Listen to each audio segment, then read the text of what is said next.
All right, you guys should remember Tim and the guys at BBI, and most importantly, Lucy, from the feature that we did on them racing Pikes Peak 2 years ago, which you took home the record in TA1 and fastest 911 ever up that hill. Unfortunately, you went back last year and not as lucky. A little more dramatic. We went back last year. We were on pace to do really well in Time Attack 1 with the 2RS Club Sport that's in the shop right now, and we didn't quite make it all the way up the hill. But we got a little story for you. You can watch it, and we're back for redemption this year. So anyway, check out this little piece that they put together, and yeah, look for maybe a longer form piece coming on this year that we're going to put together with these guys. So, and is Lucy coming back this year? Lucy's coming back, maybe a different color, but she's coming back this year.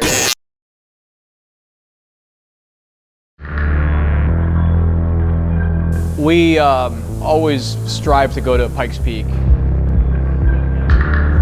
In 2013 was the first year we ever went to Pikes Peak, and I was in awe. And it made me really realize that if you can perform in those harsh environments, and your hardware can survive, you know, down to the suspension with the bumps, and the engine can survive with the thin air and the heat and everything, it really set the bar for us as a shop.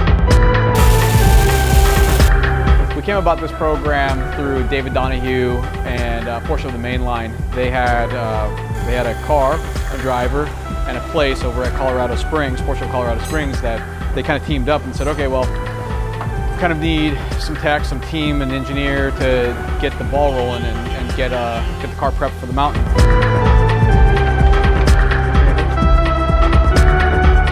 I'm not saying that the car needed a lot. It just wasn't built for what we're doing. It wasn't built for Pikes Peak. It wasn't built for the elevation. It wasn't built for the bumps and all that good stuff. So we're addressing everything.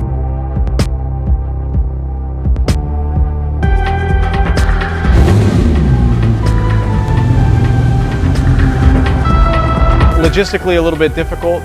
It's kind of taxing on everybody here, but you know what? I love it. We all love it. We love being up there. It's a lot of fun, and it's challenging. It's a very unique challenge that we get to go face and see how we wrangle the mountain down, which it always wins, but you know, part of the gig.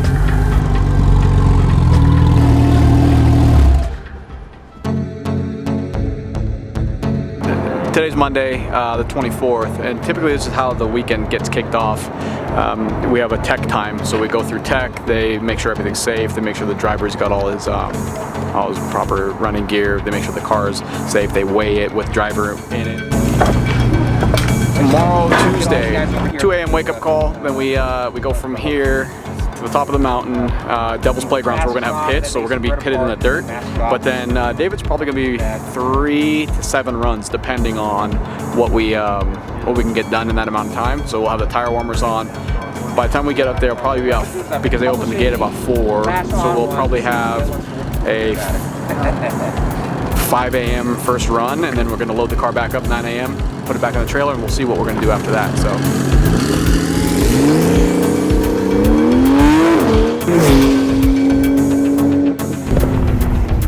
Jeremy and David, they got along well. They communicated really well, so they got to the point quick, and they got the car working really well. So we're happy going into tomorrow. We got some work to do today. After we're gonna go unload.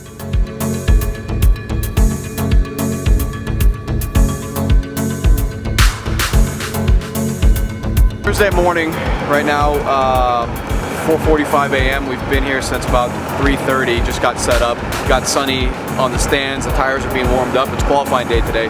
That's the most important part, I think, is getting a good qualifying time so we can start early enough where we can avoid the weather, because the amount of variables that this place throws at you, it's like everybody says, oh, competition this, competition that. Well, I'm not paying attention to that. We're paying attention to the safety of the car, paying attention to the prep, making sure David is comfortable and relaxed in the car.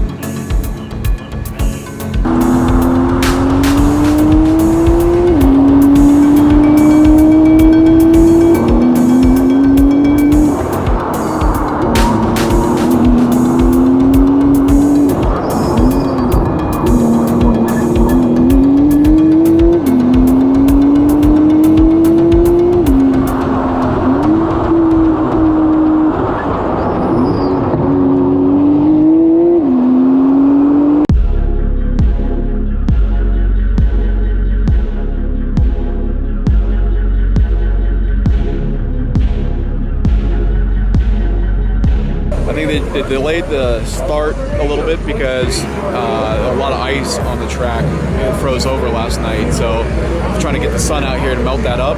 But we didn't bring the snow studs. We just had our team meeting. We've got a movement schedule in place. We're about as ready as we can be. We're excited.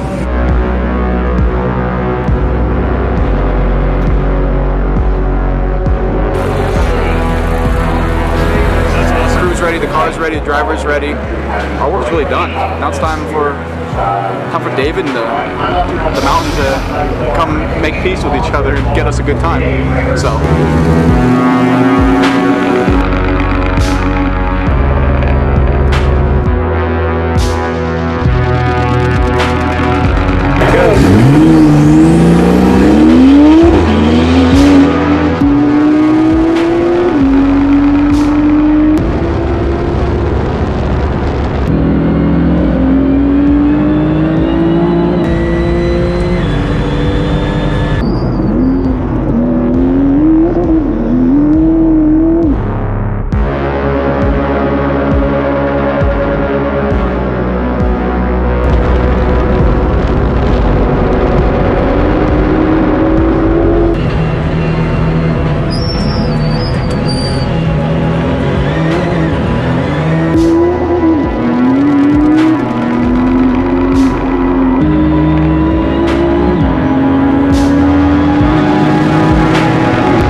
We're on a pretty solid run. Made it all the way to Glen Cove, just on fire. I'm just looking at the times right now. We were posting really quick times. And David reported back that he got a little loose coming out of Glen Cove, the right-hander, and dipped the wheel in the concrete culvert right there, which is fine. Just keep on it, but I guess the rains from last night washed a rock down in the culvert, and he just clipped it with his back wheel, and that took us out of the race. Most importantly, you know, he's all right. He's fine. The car has minimal damage. So we're very fortunate that the outcome was as it is, but he was on a ripper, and he was doing really well. What an amazing driver that guy is. So now that's it. So on to next year. Yeah.